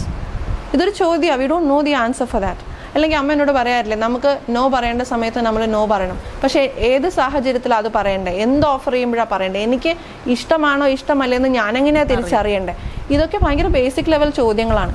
ഇങ്ങനെയുള്ള സാഹചര്യത്തിൽ ഇത് കുറേ അങ്ങ് എക്സ്പ്ലെയിൻ ചെയ്ത് കൊടുക്കാനൊന്നും നമുക്ക് പറ്റില്ല. കാരണം കുട്ടിക്ക് അത്രയും വാക്കുകൾ ചിലപ്പോൾ മനസ്സിലായിക്കൊള്ളണമെന്നില്ല. ഇങ്ങനെയുള്ള സമയത്ത് എനിക്ക് ഈ ബുക്സ് ആൻഡ് മൂവീസ് ഹെൽപ്ഫുൾ ആയിട്ട് തോന്നിയിട്ടുണ്ട്. അപ്പോൾ ചില മൂവീസൊക്കെ ഉണ്ട് വളരെ ലളിതമായ ഭാഷയിൽ ഇമോഷൻസിനെ കുറിച്ച് സംസാരിക്കുന്നത്. ഇപ്പം anchor, sadness, happiness, guilt, fear, ഇതെല്ലാം മനുഷ്യരെ പോലെ കാണിക്കും. എന്നിട്ട് ഇവരൊക്കെ നമ്മുടെ ബ്രെയിനിനകത്ത് എങ്ങനെയാണ് വർക്ക് ചെയ്യുന്നതെന്നുള്ളത് കാണിക്കും. ഇത് പറഞ്ഞു കൊടുക്കാൻ പോയാൽ ഭയങ്കര ഡിഫിക്കൽട്ടാണ്. കൊച്ചിനോട് ഇരുന്ന് ഈ സിനിമ കണ്ടാൽ മതി. അപ്പോൾ കണ്ടോ ആങ്കർ എങ്ങനെയാണ് നമുക്ക് വർക്ക് ചെയ്യുന്നതെന്ന് കണ്ടോ, സാഡ്നെസ് എങ്ങനെയാണ് വർക്ക് ചെയ്യുന്നതെന്ന് കണ്ടോ. ഇങ്ങനെ നമ്മളെ ഇടയിലിരുന്ന് ഇതൊരു ഡിസ്കഷൻ ആക്കി നമ്മൾ ആ മൂവി കാണുന്നു. പിന്നെ ഈ സന്ദർഭം നമ്മുടെ ലൈഫിൽ റിപ്പീറ്റ് ചെയ്യുമ്പോഴത്തേക്കും നമ്മളിത് മുഴുവൻ ഒന്നുകൂടെ പറയണ്ട, നമ്മൾ ആ സിനിമയുടെ പേര് മാത്രം അങ്ങ് പറഞ്ഞാൽ മതി. ഓർമ്മയുണ്ടല്ലോ നമ്മൾ ഇൻസൈഡ് ഔട്ട്. ഇപ്പം ഇൻസൈഡ് ഔട്ട് ഇതുപോലെ ഇമോഷൻസിനെ കുറിച്ച് സംസാരിക്കുന്ന ഒരു കിഡ്സ് മൂവിയാണ്. എത്ര ലളിതമായിട്ട് ആ ഇമോഷൻസ് പറഞ്ഞു കൊടുക്കാൻ പറ്റത്തില്ല. അതിന് ഈ സിനിമ ഞാൻ കണ്ടിട്ട് പിന്നെ ഇമോഷൻസിൻ്റെ പ്രോബ്ലം വരുമ്പോൾ നമ്മൾ ഓർക്കുക, ഓർമ്മയുണ്ടല്ലോ ഇൻസൈഡ് ഔട്ട്. ഇപ്പം തൻ്റെ ബ്രെയിനിൻ്റെ ഉള്ളിൽ മറ്റേ ആങ്കർ ആ ബട്ടൺ പ്രസ് ചെയ്യുക, തനിക്ക് പറ്റും ഇതിനകത്തുനിന്ന് പുറത്ത് വരാൻ. ഇങ്ങനെ ഓർമ്മിപ്പിച്ച് കഴിഞ്ഞാൽ ആ കുട്ടീനെ നമ്മൾ ഇമോഷണലി റിവേഴ്സ് ചെയ്ത് നമ്മൾ അത് ഹാൻഡിൽ ചെയ്യാൻ പഠിപ്പിക്കുക. ഇതല്ല നമുക്ക് ഇച്ചിരി പാടാ ചെയ്യാൻ. വാക്കുകളുകൊണ്ട് എക്സ്പ്ലെയിൻ ചെയ്യാൻ ഭയങ്കര പാടാ. എല്ലാ വാക്കും ഈ 4-5 വയസ്സുള്ള കൊച്ചിന് മനസ്സിലാകത്ത പോലും ഇല്ല നമ്മൾ ഉപയോഗിക്കുന്ന വാക്കുകൾ. അവർക്ക് അതിൻ്റെ മീനിങ് അറിയത്തില്ല. അപ്പോൾ ഇത് എത്ര നമുക്ക് ചെയ്യാൻ പറ്റുമെന്ന് വെച്ച് കഴിഞ്ഞാൽ നമുക്ക് ഇതുപോലുള്ള കാര്യങ്ങൾ ഉപയോഗിക്കാം. പക്ഷെ ഇവിടെ എത്ര ആൾക്കാർ പോയിട്ട് കിഡ്സ് മൂവീസ് കാണാറുണ്ട്, എത്ര ഇമ്പോർട്ടൻസ് കൊടുക്കാറുണ്ട്, ഇതൊക്കെ ഇവർക്ക് യൂസ് ചെയ്യാമെന്ന് എത്ര പേർക്ക് മനസ്സിലാകുന്നുണ്ട് എന്നുള്ള എനിക്കറിയില്ല. അതുപോലെ തന്നെ ബുക്സ് ഒത്തിരി ഉണ്ട്. 20 പേജിൻ്റെ ബുക്കാണ്, പക്ഷെ നോ പറയാൻ പഠിപ്പിക്കും. അത്രയേ ഉള്ളൂ. അതിൽ പകുതിയും പിക്ചേഴ്സാണ്. ഇത്രേ ഉണ്ടാവുള്ളൂ. 4 സ്റ്റേറ്റ്മെൻറ്റാണ് ഒരു പേജിലുള്ളൂ. ബാക്കി ഫുള്ള് പടം കാണാൻ തന്നെ കുട്ടി വന്നിരിക്കും. പിന്നെ അതുപോലെ കൂടുതൽ ഫ്രണ്ട് ആവരുത്. നമുക്ക് ഇഷ്ടപ്പെടുന്ന ഒരാളാണെന്ന് കരുതി നമ്മൾ ഏത് നേരം ആളുടെ അടുത്ത് പോയി ഇരിക്കരുത്. ഇങ്ങനെ എങ്ങനെ പറഞ്ഞു കൊടുക്കും? ഒരു കൊച്ചിനെ ഭയങ്കര ഇഷ്ടമായി, അതിൻ്റെ കൂടെ എപ്പോഴും കളിക്കുക എന്ന് വെച്ചാൽ എപ്പോഴും ചെന്നെങ്കിൽ 24 മണിക്കൂറും കളിക്കുക. അങ്ങനെ ചെയ്യരുത്. അപ്പോൾ കൊച്ചു ചോദിക്കുക എന്താ ഇങ്ങനെ ചോദിച്ചുകൊണ്ടിരിക്കും. അപ്പോൾ എങ്ങനെ ഇത് പറഞ്ഞു കൊടുക്കും? ഇതിനൊരു ബുക്കുണ്ട്, ആ ബുക്കിൻ്റെ പേര് ഓർമ്മിപ്പിച്ചാൽ മതി. I M sticking with you. ഇത്രയേ ഉള്ളൂ. 10 പേജോ 15 പേജോ ഉള്ള ആ ബുക്ക്. കൂടുതലും പടവും കൊച്ചിന് വേഗം. അപ്പം നമ്മൾ പിന്നെ ആ ഒരു സമയം എത്തുമ്പോൾ ഈ ബുക്ക് അങ്ങ് പറഞ്ഞു. ഓർമ്മയുണ്ടല്ലോ അയാൾക്ക് എന്താ സംഭവിച്ചത്? ബെയറും പിന്നെ എന്തോ ഒരു അനിമലും കൂടെ ഉണ്ടാകും. ആ 2 പേരേ ഉള്ളൂ ആ ബുക്കിനകത്ത്. ഇവർ തമ്മിലുള്ള കഥയാണ്, ഫ്രണ്ട്സിൻ്റെ കഥയാണ്. ബെയറിന് എന്താ പറ്റിയെന്ന് അറിയാമല്ലോ എന്ന് പറയുമ്പോൾ സംഗതി ക്ലിയറാണ്. ആ സിറ്റുവേഷൻ ഹാൻഡിൽ ചെയ്തു കൊച്ച്. അതുപോലെ തന്നെ ഇപ്പം കുട്ടികളിലുള്ള സെക്സ് എഡ്യൂക്കേഷൻ, അത് നമ്മൾ ഏത് പ്രായം മുതലാണ് ശരിക്കും പറഞ്ഞാൽ കൊടുക്കേണ്ടത്? അത് എനിക്ക് തോന്നുന്നു എല്ലാവരും സെക്സ് എഡ്യൂക്കേഷൻ എന്ന് പറയുന്നതിനെ എന്തോ ഒരു പ്രത്യേക സാധനമായിട്ടാണ് കാണുന്നത്. ഞാൻ ചോദിക്കട്ടെ, ഈ 10ാം ക്ലാസ്സിലെ പരീക്ഷ എഴുതാൻ കൊച്ച് എത്ര നാൾ കൊണ്ട് പഠിക്കുന്നുണ്ട്? 1 വർഷം കൊണ്ട് അല്ല, 10 കൊല്ലം കൊണ്ട് പഠിക്കുന്നുണ്ട്. ഇല്ലേ? 10ാം ക്ലാസ്സിലെ പരീക്ഷ എഴുതാൻ 10 കൊല്ലമായിട്ട് പഠിക്കുക. നേരിട്ടൊരു കൊച്ചിനെ 10ാം ക്ലാസ്സിലെ പരീക്ഷയ്ക്ക് മാത്രം പഠിപ്പിച്ചു നോക്കി? പറ്റൂല. എന്തൊക്കെയോ പഠിപ്പിക്കും, പക്ഷെ അതുകൊണ്ട് മാത്രം 10ാം ക്ലാസ്സിൽ പരീക്ഷ എഴുതാൻ പറ്റൂല. ABCD തുടങ്ങി പഠിക്കണമായിരുന്നു, എന്നാലല്ലേ നമുക്ക് ഇങ്ങോട്ട് എത്താൻ പറ്റത്തുള്ളൂ. എന്ന് പറയുന്ന പോലെ 12ാം ക്ലാസ്സിലെ പരീക്ഷ എഴുതുമ്പോൾ 12 കൊല്ലം പഠിച്ചിട്ടുണ്ട് എന്ന് പറയുന്ന പോലെ ഇതൊരു ലൈഫ് സ്റ്റൈലാണ്. ഈ കൊച്ചിൻ്റെ ചെറിയ കൊച്ചിനോട് നമ്മൾ ചോദിക്കും കണ്ണെവിടെ മൂക്കെവിടെ എന്ന് ചോദിക്കുമ്പോൾ കൊച്ച് തൊട്ട് തുടങ്ങുന്നത് ബോഡിയെക്കുറിച്ച് പഠിക്കുക. അപ്പോൾ ഇതിനകത്ത് എവിടെ സെക്സ് എഡ്യൂക്കേഷൻ എന്തിനാ മാറി നിൽക്കുന്നത്? ഇതെന്തുകൊണ്ട് 10 അല്ലെങ്കിൽ 9ാം ക്ലാസ്സിൽ മാത്രം പഠിപ്പിക്കുന്നത്? എന്തുകൊണ്ട് ചെറുപ്പം മുതൽക്കേ പ്രൈവറ്റ് പാർട്സ് എന്ന് പറയുന്ന പാർട്സ് ഉണ്ട്, അത് ഇന്നതാണ്, അതിലേക്ക് ഷെയിം അറ്റാച്ച് ചെയ്യേണ്ട കാര്യമില്ല, അയ്യേ ചീച്ചി പൂപ്പു ഇങ്ങനെയൊക്കെയാണ് പഠിപ്പിക്കുക. റിയൽ നെയിം ഒരിക്കലും റിയൽ നെയിം പഠിപ്പിക്കില്ല, പിന്നെ ഒരു ഷെയിമും കൂടി പഠിപ്പിക്കും. അതൊന്നും കാണിക്കല്ലേ, അതൊന്നും പറയല്ലേ. സി ഇത് ഒന്നും ഇല്ലെന്നല്ല, പക്ഷെ ഇതിനൊരു മിഡിൽ പാത്ത് ഉണ്ട്. ഇതെല്ലാം നമ്മൾ അറിഞ്ഞിരിക്കേണ്ടതാണ്. ഇതിൻ്റെ റിയൽ നെയിംസ് പറഞ്ഞിരിക്കണം. ഇതൊക്കെ കുട്ടി അറിയേണ്ട അത്യാവശ്യം കൂടെ. കാരണം സെക്ഷൽ അബ്യൂസ് ഒക്കെ നടന്നു കഴിഞ്ഞാൽ കുട്ടി കൃത്യമായിട്ട് പറയാൻ പറ്റിക്കഴിഞ്ഞാൽ അത് വലിയൊരു കാര്യമാണ്. അപ്പോൾ ഇത് ഇങ്ങനെയുള്ള കാര്യങ്ങളൊക്കെ ചെറുപ്പം മുതൽക്ക് ഒരു ലൈഫ് സ്റ്റൈലായിട്ടാണ് പഠിപ്പിക്കുന്നത്. അപ്പോൾ അവിടെ എന്തൊക്കെ വരുന്നുണ്ട്? ബോഡി പാർട്സ് വരുന്നുണ്ട്. പിന്നെ കൊച്ചൊരു 5-6 ഇയറൊക്കെ ആകുമ്പോഴത്തേക്കും ജെൻഡേഴ്സ് തന്നെ കുട്ടി തന്നെ മനസ്സിലാക്കുന്നുണ്ട്. ഞാൻ എന്നെ പോലെ അല്ലല്ലോ മറ്റേ അയാൾ ഗേള്, ഞാൻ ബോയ് അല്ലേ എന്ന് പറയുന്ന ഒരു സംശയമുണ്ട്. അപ്പം അവിടെ വന്നു. ഇതെല്ലാം സെക്സ് എഡ്യൂക്കേഷൻ്റെ ഭാഗമല്ലേ. ഇതിങ്ങനെ പഠിച്ചു വരുമ്പോൾ ഓട്ടോമാറ്റിക്കലി അവരുടെ കരിക്കുലവും ഇത് കവർ ചെയ്യുന്നുണ്ട്. ഒരു 9th 10th ഒക്കെ എത്തുമ്പോഴത്തേക്കും ഈ റീപ്രൊഡക്റ്റീവ് സിസ്റ്റം ഒക്കെ പഠിപ്പിക്കുമ്പോൾ ഇതെല്ലാം ഒരുമിച്ച് പഠിക്കുക. അപ്പോൾ ഒരു 10ാം ക്ലാസ്സിലെ കൊച്ച് എങ്ങനെയാണോ 10ലെ പരീക്ഷയ്ക്ക് റെഡി ആവുന്നത്, ഓട്ടോമാറ്റിക്കലി റെഡി ആവുന്നത്. അതിനുവേണ്ടി പ്രത്യേക ഒരു ക്ലാസ് ഇല്ല, ഒന്നും ഇല്ലെന്നുള്ള. പിന്നെ ബാഡ് ടച്ച്, ഗുഡ് ടച്ച്, ഇതൊക്കെ ആ ലൈഫ് സ്റ്റൈലിൻ്റെ ഭാഗമായിട്ടാണ് വരുന്നത്. പ്രൈവറ്റ് പാർട്സ് പഠിച്ച കുട്ടിക്ക് അറിയാം എവിടെ തൊട്ടാൽ എങ്ങനെ, എന്താണ് അതിൻ്റെ പ്രത്യേകത എന്ന്. അത് കൊച്ചു നാളെ മുതൽ പഠിക്കുന്നുണ്ട്. അത് ശരിക്കും പാരൻസ് ആണോ ശരിക്കും അതിന് ഇനിഷ്യേറ്റീവ് എടുക്കേണ്ട, ഒരു കുട്ടീനെ തുടക്കം മുതൽ ഇത് പഠിപ്പിക്കാൻ, അതോ ടീച്ചേഴ്സാണോ? ഏറ്റവും കൂടുതൽ സമയം കുട്ടി 6 വയസ്സ് വരെ സ്പെൻഡ് ചെയ്യുന്ന പാരൻസിൻ്റെ കൂടാണ്. അപ്പോൾ ഏറ്റവും വലിയ ഉത്തരവാദിത്തം പാരൻസിന് വരുന്നുണ്ട്. ടീച്ചേഴ്സ് അതിന് ശേഷം കുറേ സമയം സ്പെൻഡ് ചെയ്യുന്ന ആൾക്കാർ ടീച്ചേഴ്സാണ്. ഇനി ടീച്ചേഴ്സ് എന്ന് പറയുമ്പോൾ സ്പെസിഫിക്കലി ഒരു ടീച്ചർ എന്നല്ല, അതൊരു സമൂഹമാണ്. അവിടെ ഉണ്ട് സ്കൂളിലെ ആൾക്കാരെല്ലാവരും അവിടെ വരുന്നുണ്ട്. ആ സ്കൂളിൽ എത്ര ആൾക്കാരുണ്ട്? ഇനി സ്കൂളും പേരൻസും മാത്രമാണോ? അല്ല, റിലേറ്റീവ്സ് വീട്ടിൽ വരുന്നത്. ബേസിക്കലി കുട്ടിയോട് ഇൻട്രാക്ട് ചെയ്യുന്ന, എനിക്ക് തോന്നുന്നു അതിനെ സൊസൈറ്റി എന്ന് വിളിക്കാം. കുട്ടിയോട് ഇൻട്രാക്ട് ചെയ്യുന്ന എല്ലാവരും. കുട്ടി ചിലപ്പോൾ പള്ളിയിൽ പോകുന്നുണ്ടാവും, റിലേറ്റീവ്സ് വീട്ടിൽ വരുമ്പോൾ അവരോട് സംസാരിക്കുന്നുണ്ടാവും, നിങ്ങളൊരു കല്യാണത്തിന് കൊണ്ടുപോകുന്നുണ്ടാവും. ഇവരെല്ലാവരും കുട്ടിയോട് ബിഹേവ് ചെയ്യുന്നു. കുട്ടി കണ്ടുകൊണ്ടിരിക്കുക. It's like a camera recording. എല്ലാം അറിയുന്നുണ്ട്. സോ ബേസിക്കലി ഒരു സമൂഹമാണ് ഒരു കൊച്ചിനെ വളർത്തുന്നത് എന്ന് പറയാം. ഏറ്റവും വലിയ പങ്ക് വഹിക്കുന്നത് പേരൻസും ഇവർ ടീച്ചേഴ്സുമായിരിക്കാം. പക്ഷെ അതിൽ തന്നെ എനിക്ക് തോന്നുന്നു പാരൻറ്റിങ്ങിന് നല്ല എഫക്റ്റ് വരുത്താൻ പറ്റും. അതായത് എന്നെ ഇപ്പോൾ പുറത്തുനിന്ന് ഒരാൾ കളിയാക്കിയാൽ പേരൻസ് എൻ്റെ അടുത്ത് പറഞ്ഞു തരിക, പിന്നെ അതൊന്നുമല്ല, നിനക്ക് അങ്ങനെ ഒരു കുറവുള്ളതായിട്ട് ഞങ്ങൾക്ക് ഫീൽ ചെയ്തിട്ടില്ല എന്ന് പാരൻ്റ് സൈഡിൽ നിന്ന് പറഞ്ഞു കഴിഞ്ഞാൽ എനിക്ക് ആ കുറവ് ഫീൽ ചെയ്യൂല. അതെന്താ എന്ന് വെച്ചാൽ 100 പേര് പറഞ്ഞാൽ എൻ്റെ പേരൻസ് അത് വിശ്വസിക്കുന്നില്ലെങ്കിൽ പിന്നെ ഞാനെന്താ വിശ്വസിക്കുന്നേ? ആ സമയം പാരൻസും പറയാം, ആ ശരിയാട്ടോ, മോൾ ഇച്ചിരി കറുത്ത അല്ലെ മോളുടെ പല്ല് പൊങ്ങിയതാന്ന് പറഞ്ഞ് പേരൻസ് പറഞ്ഞു പോയാൽ കൊച്ചു പിന്നെ മുതൽ സമൂഹത്തിൽ ഇരിക്കുമ്പോൾ ഇങ്ങനെ ഇരിക്കും. പേടിയാ. കാരണം അവരും വിശ്വസിക്കുന്നുണ്ടല്ലോ ഇതിങ്ങനെയാന്ന്. അവിടെ തെറ്റി. അപ്പോൾ ആ ഒരു എഫക്റ്റ് പാരൻസിന് വരുത്താൻ പറ്റും. അതുപോലെ തന്നെ ഇപ്പം നോർമലി ആൾക്കാർ ചോദിക്കുന്ന കാര്യമുണ്ട്, ഇപ്പം സെക്സ് എഡ്യൂക്കേഷൻ എന്ന് പറയുമ്പോൾ സ്കൂളിൽ ബ്ലൂ ഫിലിം കാണിക്കുകയാണോ അല്ലെങ്കിൽ കളി പഠിപ്പിക്കുകയാണോ എന്നുള്ളത്. ബേസിക്കലി മലയാളികൾക്ക് ഈ സെക്സ് എന്താണെന്നുള്ളത് പഠിക്കേണ്ട ആവശ്യമുണ്ടോ? ഞങ്ങളൊന്നും പഠിച്ചിട്ടല്ലോ ചെയ്തതെന്നൊക്കെ കുറേ ആൾക്കാർ കമൻറ്റ് ഇടാറുണ്ട്. അത് എനിക്ക് തോന്നുന്നു അവർ ആ ഒരു സെക്ഷുവൽ ആക്ടിനെയാണ് സെക്സ് എഡ്യൂക്കേഷനായിട്ട് കാണുന്നത്. നമ്മൾ നേരത്തെ പറഞ്ഞ പോലെ 10ാം ക്ലാസ്സിലെ പരീക്ഷയ്ക്ക് മാത്രമേ ഇവിടെ ഇമ്പോർട്ടൻസ് കൊടുക്കുന്നുള്ളൂ എന്ന് പറയുന്ന പോലെ സെക്സ് എഡ്യൂക്കേഷൻ എന്ന് പറയുമ്പോൾ സെക്ഷുവൽ ആക്ടിനെയാണ് അവർ പറയുന്നത്. ഇത് എനിക്ക് തോന്നുന്നു അങ്ങനെയാണ്. ബ്ലൂ ഫിലിമിൽ കാണിക്കുന്ന അതാണ്. അല്ലാതെ ഈ 10 കൊല്ലം പഠിക്കുന്ന കോൺസെപ്റ്റിനെ കുറിച്ച് അത്ര നമ്മൾ ബോധവാന്മാരല്ല. അത് നമുക്ക് പഠിപ്പിക്കാൻ പറ്റിയേനെ. നമ്മൾ ഈ പിള്ളേർ ഇതിനെക്കുറിച്ച് എന്തെങ്കിലും അല്ലെ പോട്ടെ, ഈ വലിയ ആൾക്കാർ പോലും മാരേജ് അടുത്ത് വരുമ്പോഴാണ് ആദ്യമായിട്ട് ചിലപ്പോൾ ഒരു അമ്മ മകളോട് സെക്സിനെ കുറിച്ച് പറയാൻ പോകുന്നത്.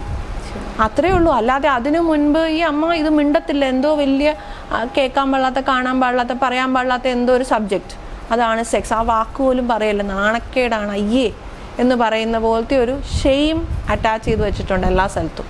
ഇതെടുത്ത് മാറ്റിയാൽ തന്നെ മതി. ഇതൊക്കെ ഓപ്പൺ ആയിട്ട് ഡിസ്കസ് ചെയ്യാൻ പറ്റും, കുഴപ്പമൊന്നുമില്ല. വീട്ടിൽ വന്ന് അവർക്ക് എന്ത് വേണമെങ്കിൽ സംശയം ചോദിക്കാം. ആരെങ്കിലും നമ്മൾ എന്തെങ്കിലും ചെയ്തോ വീട്ടിൽ വന്ന് പറയാനുള്ള ഓപ്പൺനെസ് കൊടുത്തിട്ടുണ്ടെങ്കിൽ കുട്ടിക്ക് ഈ ഷെയിം വരൂല. നോർമലി എല്ലാ കുട്ടികളും വളർന്നു വരുന്നൊരു കാലഘട്ടത്തിൽ ചോദിക്കുന്നതാണ് പാരൻസിനോട്, ഞാൻ എങ്ങനെയാണ് ഉണ്ടായത്. അപ്പം ഇത് കേൾക്കുമ്പം ശരിക്കും അച്ഛൻ അപ്പുറത്തേക്ക് ഓടും, അമ്മ ഇപ്പുറത്തേക്ക് ഓടും എന്ന് പറഞ്ഞൊരു സിറ്റുവേഷൻ ആണ് നമ്മൾ. ശരിക്കും ഈ ഒരു ക്വസ്റ്റിന് കൊച്ചിന് മനസ്സിലാവുന്ന രീതിയിൽ എങ്ങനെ നമുക്ക് ആൻസർ പറയാം? ഒരു ജനറിക് ആയിട്ടുള്ള മറുപടി എന്ന് പറയുന്നത്, ആ കുട്ടി ചോദിക്കുന്ന സമയത്ത് ആ കുട്ടി എന്തോ അറിഞ്ഞിട്ടാണ് ചോദിക്കുന്നത്, എവിടെന്നോ എന്തോ കിട്ടിയിട്ടുണ്ട്. അപ്പോൾ കുട്ടിയുടെ പ്രായം എന്താണ് അറിഞ്ഞിരിക്കുന്നത്, ഇതൊക്കെ നമ്മളൊന്ന് അറിഞ്ഞിട്ട് പിന്നെ ഇതിനകത്ത് എക്സ്ട്രാ ആഡിങ് വരുന്നത്, ഞാൻ പറഞ്ഞ ജനറിക്കായിട്ട് എനിക്കൊരു മറുപടി അതിന് കൃത്യമായി പറയാൻ പറ്റില്ല എന്ന് പറയുന്നത് വെച്ചാൽ, ഇപ്പോൾ നമ്മൾ പറയുന്ന പോലെ ഓരോ കൾച്ചർ ഉണ്ടാവും, ഓരോ റിലീജിയൻ ഉണ്ടാവും, നമ്മുടെ നാട്ടിലുണ്ട്. അപ്പോൾ ഇവരൊക്കെ ചിലപ്പോൾ ഇത് ഇത്രയും ഭംഗിയായിട്ട് എല്ലാ കാര്യങ്ങളും പറയാൻ ചിലപ്പോൾ ഉദ്ദേശിക്കില്ല. അവരുടെ റിലീജിയസ് ആയിട്ടുള്ള കുറച്ച് കാര്യങ്ങൾ അതിനെ തടയും. അവരുടെ കൾച്ചർ അതിനെ ചിലപ്പോൾ ഇത് അത്ര അങ്ങോട്ട് എക്സ്പ്ലെയിൻ ചെയ്യാൻ ഇഷ്ടമുണ്ടാവില്ല. അങ്ങനെയുള്ളവർക്കും ഇത് പറയാൻ പറ്റും. അപ്പോൾ നിങ്ങൾക്ക് എന്തൊക്കെ അനുവദനീയമാണോ, നിങ്ങൾക്ക് എന്തൊക്കെ പറയാൻ ഓക്കെ ആണോ, ആ കൾച്ചറൽ ബാക്ക്ഗ്രൗണ്ടിൽ നിന്നുകൊണ്ടെങ്കിലും ആ ചോദ്യത്തെ നിങ്ങൾ അഡ്രസ്സ് ചെയ്യണം. കാരണം അത് ചോദിച്ചിട്ടുണ്ടെങ്കിൽ എന്തോ അറിഞ്ഞുകൊണ്ടാണ് ആ ചോദിച്ചേക്കുന്നത്. അപ്പോൾ എന്താ അറിഞ്ഞതെന്ന് ചോദിക്കുക. ഇനി ഇത് ഏത് വയസ്സിലുള്ള കൊച്ചാ ചോദിച്ചതെന്നുള്ളതും കൂടെ അവിടെ ഡിഫർ ചെയ്യുന്നുണ്ട്. എല്ലാ വയസ്സിലുള്ള കുട്ടിയോടും എല്ലാം പറയുമല്ല ചെയ്യുന്നത്. ഓരോ വയസ്സിലും എവിടെ നിന്നായിരിക്കും കേട്ടേക്കുന്നുള്ളത് നമുക്കറിയാമല്ലോ. കാരണം സ്കൂളിൽ പോകാത്ത കുട്ടിയെ പോലെ അല്ല സ്കൂളിൽ പോകുന്ന കുട്ടി ഇന്ററാക്ട് ചെയ്യുന്ന ക്രൗഡ് മാറി. അപ്പോൾ അവിടെ നിന്ന് എന്തോ എക്സ്ട്രാ കിട്ടിയിട്ടുണ്ട്. സ്കൂളിൽ പോവാത്ത കുട്ടി വീട്ടിൽ ഇരുന്ന് പക്ഷേ യൂട്യൂബ് കണ്ടിട്ടുണ്ട്. അവിടെ നിന്ന് എന്തോ എക്സ്ട്രാ കിട്ടിയിട്ടുണ്ടാവാം. നമ്മൾ മോണിറ്റർ ചെയ്യാത്ത സമയത്ത് ഇവരെന്തെങ്കിലും കണ്ടോ എന്ന് നമുക്കറിയത്തില്ല. അതല്ല, ടി വി എല്ലാം നമ്മൾ മോണിറ്റേർഡ് ആണെങ്കിൽ ചിലപ്പോൾ കുട്ടി വളരെ നൈവായിട്ട് ചോദിച്ച ക്വസ്റ്റ്യൻ ആയിരിക്കാം. അപ്പം ഇതിനെല്ലാത്തിനും നമുക്ക് കോണ്ടെക്സ്റ്റുവലായിട്ട് മറുപടി പറയാം. പിന്നെ ഇപ്പം പൊതുവെ സമൂഹത്തിൽ ഉയർന്നു കേട്ടുകൊണ്ടിരിക്കുന്ന ഒരു സംഗതിയാണ് ഈ LGBTQ, QR, അതുപോലെ ട്രാൻസ്ജെൻഡർ. എനിക്ക് തോന്നുന്നു നേരത്തെ ഉണ്ടായിരുന്നെങ്കിലും ഇത്രയധികം ചർച്ചയായിട്ടില്ല, അല്ലെങ്കിൽ മുൻനിരയിലേക്ക് വന്നിട്ടില്ല.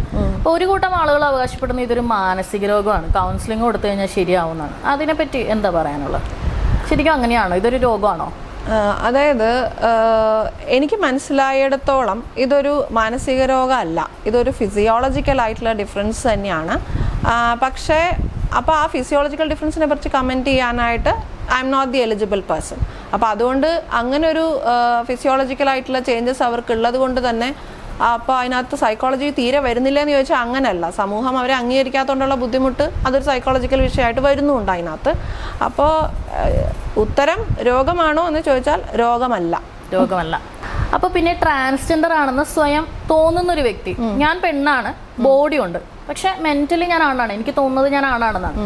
പക്ഷേ ഇപ്പം ഒരു ഫോം ഫില്ലപ്പ് ചെയ്യേണ്ടി വരുമ്പോഴോ അല്ലെങ്കിൽ വേറൊരു സ്ഥലത്ത് എൻ്റെ ജെൻഡർ ഐഡന്റിഫൈ ചെയ്യേണ്ടി വരുന്ന സമയത്ത് ഞാൻ ബോഡി കൊണ്ട് എന്താണോ അതല്ലേ എഴുതി വെക്കുന്നത്. അപ്പം അത് ശരിക്കും പറഞ്ഞാൽ ആ കുട്ടീനെ ഡിസ്റ്റർബ് ചെയ്യുന്ന പോലെയല്ലേ? ഇതൊരു രോഗമല്ലെങ്കിൽ നമ്മളത് അക്സെപ്റ്റ് ചെയ്യേണ്ടതല്ലേ ആ കുട്ടി എന്താണോ ആ രീതിയിൽ? അതായത് ഇതൊരു വലുതായ ആളുടെ പെർസ്പെക്റ്റീവിലാണോ മെറിൻ ചോദിക്കുന്നത്, അതൊരു കുഞ്ഞുണ്ടായ സാഹചര്യത്തിലാണോ ചോദിക്കുന്നത്? ഏത് സാഹചര്യത്തിൽ? ഇപ്പൊ 15 വയസ്സിലും 16 വയസ്സിലും ഒരു കുട്ടിക്ക് തോന്നാലോ ഞാൻ ട്രാൻസ്ജെൻഡർ ആണ്, ഞാൻ ഈ ജെൻഡർ അല്ല എൻ്റെ എന്ന് തോന്നാലോ, അപ്പോഴും അത് അക്സെപ്റ്റ് ചെയ്യേണ്ടതല്ലേ? അതായത് നമ്മളിപ്പോൾ ഒരു കുട്ടി ജനിക്കുമ്പോഴത്തേക്കും ആ കുട്ടിയുടെ എല്ലാ തരത്തിലുള്ള ഡിപ്പെൻഡൻസിയും വരുന്നത് പാരൻസിലേക്കാണ്. അപ്പോൾ ആ പാരൻസ് ആ ഫോം ഫില്ല് ചെയ്യുന്ന സമയത്ത് ഈ കുട്ടിയുടെ റിലീജിയൻ എന്താണെന്ന് ചോദിക്കുന്ന ഒരു കോളം ഉണ്ടെങ്കിൽ ആ പാരൻസ് മിക്കവാറും എഴുതാൻ പോകുന്ന അവരുടെ റിലീജിയൻ ആയിരിക്കും എഴുതാൻ പോകുന്നത്. വലുതാകുമ്പോൾ നമ്മൾ നേരത്തെ പറഞ്ഞ പാരൻറ്റിങ്ങിലൂടെയാണ്, ഐഡിയൽ കേസാണ് കേട്ടോ, ആ രീതിയിലാണ് വളർത്തുന്നതെങ്കിൽ കുട്ടികൾക്ക് ചോയ്സസ് എടുക്കാനും നോ പറയാനും ഒക്കെ ഞാൻ കൃത്യമായി പഠിപ്പിച്ച കുട്ടിയാണെങ്കിൽ ചിലപ്പോൾ ഒരു 16-17 വയസ്സാകുമ്പോൾ കുട്ടി പറയും സംഭവം ശരിയാ, നിങ്ങൾ എന്നെ ഇപ്പം ക്രിസ്ത്യാനിറ്റി ആണെന്ന് വിചാരിക്കുക, നിങ്ങൾ എന്നെ ക്രിസ്ത്യാനിയാക്കി വളർത്താൻ ഉദ്ദേശിച്ചുകൊണ്ടായിരിക്കാമല്ലോ എനിക്ക് ക്രിസ്ത്യാനിന്ന് ഇട്ടത്.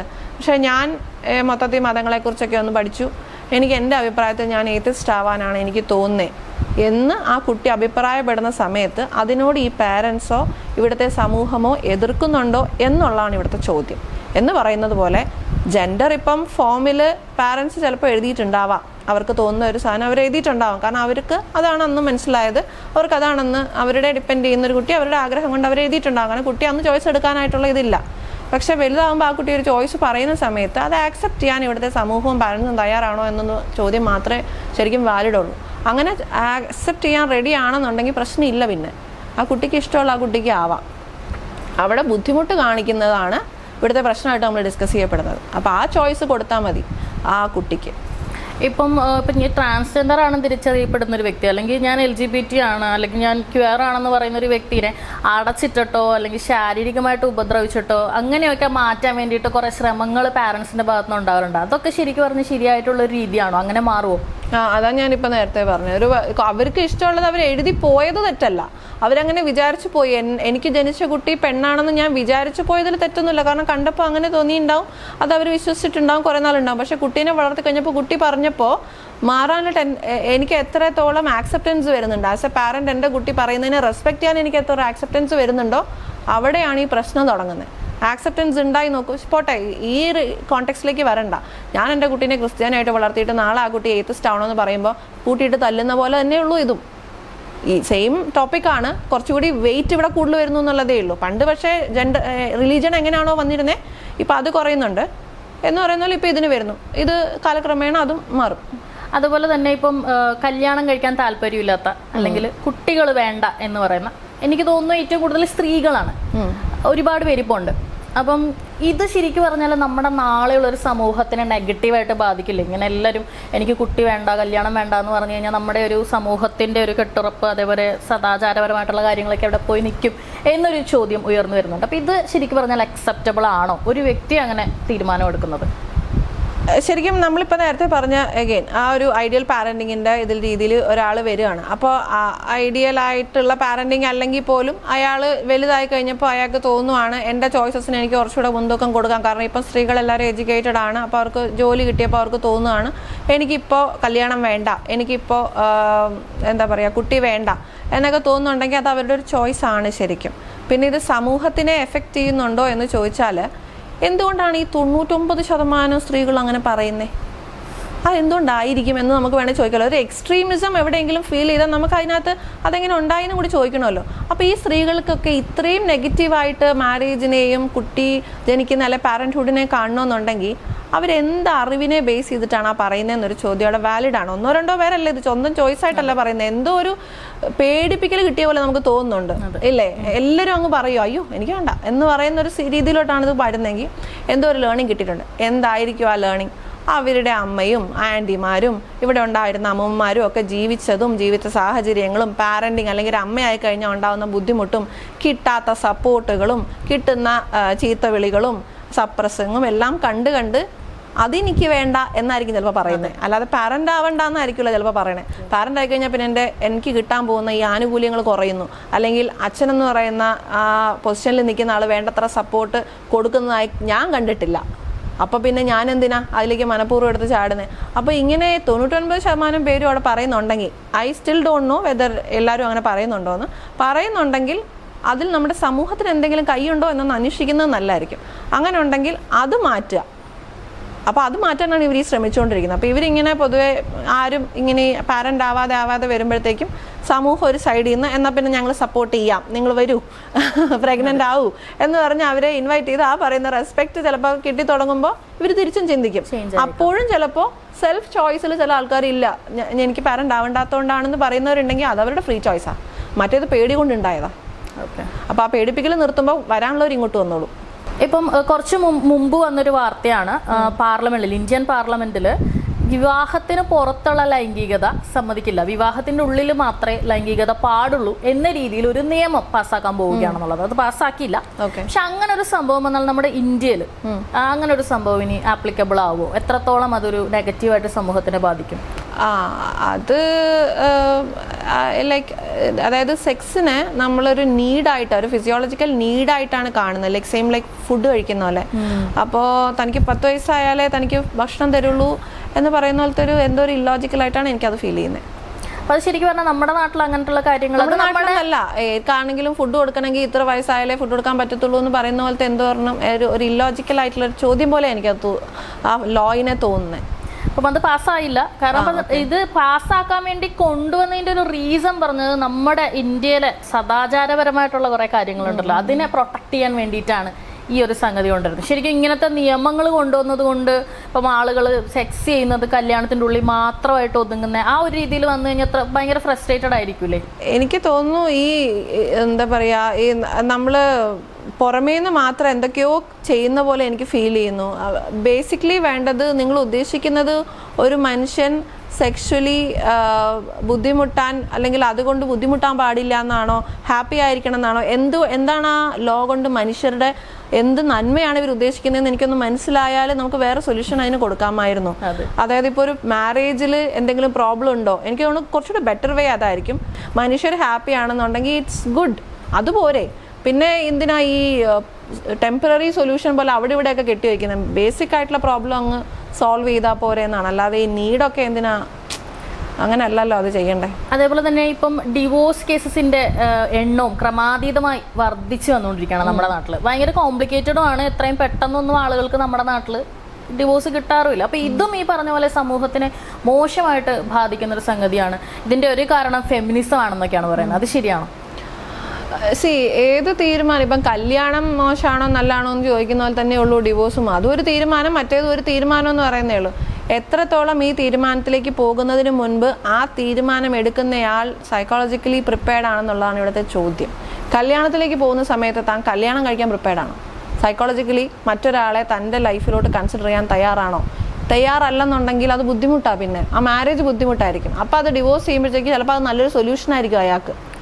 അപ്പോൾ ചിലപ്പോൾ ആ divorce is a good decision. പക്ഷെ അപ്പോഴും അയാളുടെ ആ സെൽഫ് ഹാൻഡിൽ ചെയ്യാനുള്ള പ്രോബ്ലം മാറ്റിയിട്ടില്ലെന്നുണ്ടെങ്കിൽ അയാൾ രണ്ടാമത് കല്യാണം കഴിച്ചാൽ അവിടെയും പ്രോബ്ലം ഉണ്ടാവും. ഓക്കെ, അപ്പം ഡിവോഴ്സ് കൂടുന്നതല്ല. Again we are trying to fix the temporary എന്താ പറയുക പ്രോബ്ലത്തിന് ടെമ്പററി ഫിക്സ് ചെയ്യാണ്. ഡിവോഴ്സ് കൂടുന്നു എന്നുള്ളതാണ് പറയുന്നത്.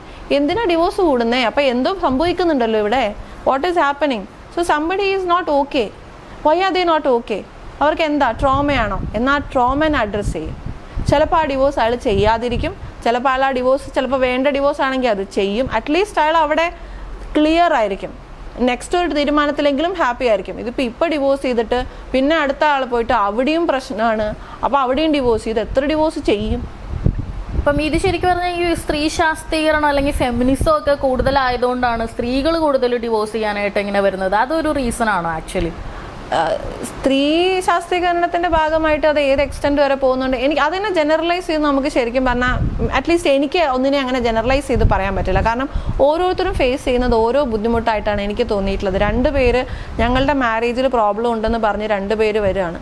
അപ്പോൾ ആദ്യത്തെ കപ്പിളിനും മാരേജിലാണ് ഇഷ്യൂ, രണ്ടാമത്തെ കപ്പിളിനും മാരേജാണ് ഇഷ്യൂ എന്ന് കരുതി ഇവർക്ക് എല്ലാവർക്കും മാരേജ് ഇഷ്യൂസ് ഉണ്ടെന്ന് എനിക്ക് ജനറലൈസ് ചെയ്ത് പറയാൻ പറ്റില്ല. കാരണം ആദ്യത്തെ കപ്പിളിനെ പരിശോധിക്കുമ്പോൾ ചിലപ്പോൾ ഭാര്യയ്ക്ക് ചൈൽഡ്ഹുഡ് ട്രോമയായിരിക്കും. രണ്ടാമത്തെ കപ്പിളിനെ പരിശോധിക്കുമ്പോൾ ചിലപ്പോൾ ഭർത്താവിന് ബ്രേക്കപ്പ്, അതിനു മുമ്പ് നടന്ന ബ്രേക്കപ്പിൻ്റെ ട്രോമ മാറിയിട്ടില്ല. ഇതെങ്ങനെയാ മാരേജ് ഇഷ്യൂ ആവണേ? പക്ഷെ കാണുമ്പോൾ പുറത്തു നോക്കുമ്പോൾ രണ്ടും മാരേജ് വർക്ക് ചെയ്യുന്നില്ല. So I cannot say it is because of feminism, it is because he cannot handle his trauma, it is because of a past breakup. ഇങ്ങനെ ഓരോരുത്തർക്കും ഓരോ റീസൺ ഇറ്റ് ലുക്സ് ലൈക്ക്. അതപ്പോൾ നമ്മൾ ഡിവോഴ്സ് കൂടി വരുന്നു എന്ന് പറയുമ്പോൾ നമ്മൾ എന്തുകൊണ്ടാണെന്ന് ചോദിക്കണം. നിങ്ങൾക്ക് എന്താ പറ്റിയേ? അപ്പോൾ ഇനി നിങ്ങൾ അറ്റ്ലീസ്റ്റ് ഇപ്പോൾ നിങ്ങൾ ഓക്കെ ആണോ? ഡിവോഴ്സ് ചെയ്ത് കഴിഞ്ഞപ്പോൾ നിങ്ങൾ സാറ്റിസ്ഫൈഡ് ആണോ? ഇനി മുന്നോട്ടുള്ള ജീവിതത്തിൽ നിങ്ങൾ ക്ലിയർ ആണോ? അതോ അപ്പോഴും കൺഫ്യൂസ്ഡ് ആണോ? ഇങ്ങനെയുള്ള ചോദ്യങ്ങളാണ് ബേസിക്കലി ഒരു ഹ്യൂമൻ ബീങ്ങിനെ മാറ്റാൻ വേണ്ടി ചോദിക്കുന്നത്. അപ്പോൾ ഓരോ ലെവലിൽ നിന്നും ഓരോ ഹ്യൂമൻ ബീങ്ങിനെ മാറ്റി തുടങ്ങുമ്പോൾ നമുക്ക് സമൂഹത്തിൽ അത് വലിയൊരു ചേഞ്ചായിട്ട് കാണാൻ പറ്റും. ഇനി സമൂഹത്തിൽ ഓരോ ഹ്യൂമൻ ബീങ്ങിനെ മാറ്റേണ്ട ആ ചേഞ്ച് എവിടെ നിന്ന് തുടങ്ങണം എന്ന് പറയാൻ പറ്റുമോ? എവിടെ നിന്നായിരിക്കും? ചെറുതിലെ മുതൽ തുടങ്ങണം. അപ്പോൾ അത് ആരായിരിക്കും അത് കൊണ്ടുവരണ്ടേ? Parents. So basically everything comes down to that. അവിടെ തന്നെയാണ്. ശരിക്കും ഒരു മനുഷ്യൻ അവൻ്റെ ലൈഫ് ടൈമിൽ ഈ സൈക്കോളജിക്കൽ കൗൺസിലിംഗ് എപ്പോഴെങ്കിലും ഒക്കെ എടുക്കേണ്ട ആവശ്യമുണ്ടോ? എത്ര സൈക്കോളജിക്കലി സ്ട്രോങ് ആയിട്ടുള്ള ഒരാളാണ് എന്ന് പറഞ്ഞാലും, അതായത് ഒരു കേസിൽ ഇപ്പോൾ ഞാൻ സൈക്കോളജി ഹാൻഡിൽ ചെയ്യുന്ന ഒരാളാണ് എന്ന് കരുതി എനിക്കൊരിക്കലും സൈക്കോളജിക്കൽ പ്രോബ്ലം വരില്ലെന്നാണോ എന്ന് ചോദിച്ചു കഴിഞ്ഞാൽ ഒരു പരിധിവരെ ചിലപ്പോൾ എനിക്ക് എൻ്റെ ഇമോഷൻസിനെ ഹാൻഡിൽ ചെയ്യാൻ പറ്റുന്നുണ്ടാവും, എൻ്റെ സിറ്റുവേഷൻസ് ഹാൻഡിൽ ചെയ്യാൻ പറ്റുന്നുണ്ടാവും. പക്ഷേ ഏതെങ്കിലും ഒരു സിറ്റുവേഷനിൽ ചിലപ്പോൾ ഞാനും ബ്രേക്ക് ആവുന്ന സിറ്റുവേഷൻസ് ഉണ്ടാവും. അതിപ്പോൾ മെറിന് ചിലപ്പോൾ ചെറുതായിട്ട് തോന്നിയേക്കാം, പക്ഷേ എനിക്ക് ഒരുപാട് ഹേർട്ട്ഫുള്ളായിട്ട് തോന്നാനുള്ളൊരു സാഹചര്യത്തിൽ നിന്ന് വരുന്ന ആളാണ് ഞാനെങ്കിൽ എനിക്കത് ഭയങ്കര ഹേർട്ട്ഫുൾ ആയേക്കാം. ഇപ്പോൾ എക്സാമ്പിളായിട്ട് പറയാനാണെങ്കിൽ ഭയങ്കര സൈക്കോളജിക്കലി സ്ട്രോങ് ആയിരിക്കും, പക്ഷേ ആളുടെ ഒരു ഫാമിലി മെമ്പർ ഒരു ആക്സിഡൻറ്റ് പറ്റിയാൽ പറയാൻ പറ്റില്ല ആൾ എങ്ങനെ ബിഹേവ് ചെയ്യുമെന്ന്. അപ്പോൾ അയാളുടെ സ്വന്തമായിട്ടുള്ള ഒരു ആക്സിഡൻറ്റ് പറ്റിയാൽ നമുക്കറിയില്ല എങ്ങനെയാണെന്ന്. അപ്പോൾ there might be A situation എത്ര സ്ട്രോങ് ആണെങ്കിലും ചിലപ്പോൾ നമുക്കും ഒരു സപ്പോർട്ടൊക്കെ എടുക്കേണ്ടി വരാം. ഇപ്പോൾ ഒരു കൗൺസിലിംഗ് എടുക്കുന്നത് ശരിക്കും പറഞ്ഞാൽ നമ്മൾ പണ്ടത്തെ പോലെ ഭയങ്കര അയ്യോ കൗൺസിലിംഗ് ഒക്കെ എടുത്ത് ആരെങ്കിലും കണ്ടാൽ എന്ത് വിചാരിക്കും അങ്ങനെ ചിന്തിക്കേണ്ട ഒരു സംഗതി ഉണ്ടോ? അത് എനിക്ക് തോന്നിയിട്ടുള്ളത് ഈ മാനസികമായിട്ടുള്ള ഹെൽത്തിന്, മെൻ്റൽ ഹെൽത്തിന് പണ്ട് മുതലേ അറ്റാച്ച് ചെയ്യുന്ന ഒരു ഷെയിം ഉണ്ട്. മാനസിക വളർച്ചയ്ക്ക് പണ്ട് മുതലേ ഇവിടെ എന്തോ ഒരു ഷെയിം അറ്റാച്ച് ചെയ്ത് വെച്ചിട്ടുണ്ട്. ശാരീരികമായിട്ട് നമുക്കിപ്പോൾ ഒരു കൈമുറിയോ തലകറക്കോ വന്നു കഴിഞ്ഞാൽ അത് വലിയ നമ്മൾ അപ്പം തന്നെ ഡോക്ടറെ അടുത്ത് പോയിട്ട് നമുക്കതിൽ ഷെയിം ഒന്നുമില്ല, ഞാൻ ഹോസ്പിറ്റലിൽ പോയെന്ന് പറയാൻ നമുക്ക് ഷെയിം ഒന്നുമില്ല. പക്ഷെ മാനസികമായിട്ടുള്ള കാര്യങ്ങൾ പണ്ടേ സപ്രസ്ഡ് ആണ് ഇവിടെ. അപ്പോൾ അതൊക്കെ വെറും തോന്നല എന്ന് പറയുമ്പോൾ അപ്പോൾ അതിനെ സീരിയസ് ആയിട്ട് കണ്ടു കഴിഞ്ഞാൽ എന്തോ ഒരു ഷെയിം അറ്റാച്ച് ചെയ്യപ്പെടുന്നുണ്ട്. ഞാനൊരു കൗൺസിലറിൻ്റെ അടുത്ത് പോയാന്ന് പറഞ്ഞാൽ അതൊക്കെ എന്തിനാ അങ്ങനെയൊക്കെ ഞങ്ങളോടൊക്കെ പറഞ്ഞാൽ പോരായിരുന്നോ എന്നൊക്കെ പറയുന്ന പോലത്തെ എന്തോ അതിനൊക്കെ എന്തോ ഒരു ഷെയിം. അപ്പോൾ അതിൻ്റെ ചുവട് പിടിച്ചിട്ടാണ് ഇത് ഈ പറയുന്ന ഡയലോഗ് വരുന്നത്, എന്തിനാ കൗൺസിലിങ്ങിലൊക്കെ പോകുന്നതെന്നുള്ളത്. സെയിം മാനസികവും ശാരീരികവുമായുള്ള ഹെൽത്ത് എന്ന് നമ്മൾ ഒരേപോലെ കാണാൻ തുടങ്ങുന്നു എന്നാൽ ഷെയിം മാറും. അപ്പോൾ ചെറുപ്പകാലം മുതൽക്കേ അത് മാനസികാരോഗ്യം അല്ലെങ്കിൽ പാരൻസിന് തന്നെ പറയാം, മോനോ മോൾക്കോ എന്തെങ്കിലും ഇഷ്യൂ ഉണ്ടെങ്കിൽ അത് ഞങ്ങളോട് പറയാൻ പറ്റുന്നില്ല എന്ന് തോന്നുന്നുണ്ടെങ്കിൽ നമുക്ക് കൗൺസിലിങ്ങിന് പോവാം എന്ന് വീട്ടിൽ തന്നെ പറയുക. അപ്പോൾ കുട്ടികൾ കംഫർട്ടബിൾ ആവും. കാരണം എല്ലാം ഒന്ന് പാരൻസിനോട് പറയാൻ ചിലപ്പോൾ അവർക്ക് പറ്റൂല. അപ്പോൾ വേണ്ട, അവരെ നിർബന്ധിക്കേണ്ട. അവരെ ഇതുപോലുള്ള സ്ഥലത്തേക്ക് നിങ്ങൾ തന്നെ കോഓപ്പറേറ്റ് ചെയ്യുക, സ്കൂളുമായിട്ട് നിങ്ങൾ കോർഡിനേറ്റ് ചെയ്യുക. കുട്ടിക്ക് എന്തോ ഇഷ്യൂ ഉണ്ട്, ഞങ്ങളോട് പറയാൻ കുട്ടിക്ക് ബുദ്ധിമുട്ടുണ്ട്, കൗൺസിലോട് സംസാരിക്കട്ടെ എന്ന് പറയാം. അപ്പോൾ കൗൺസിലിംഗ് സാധാരണയായി.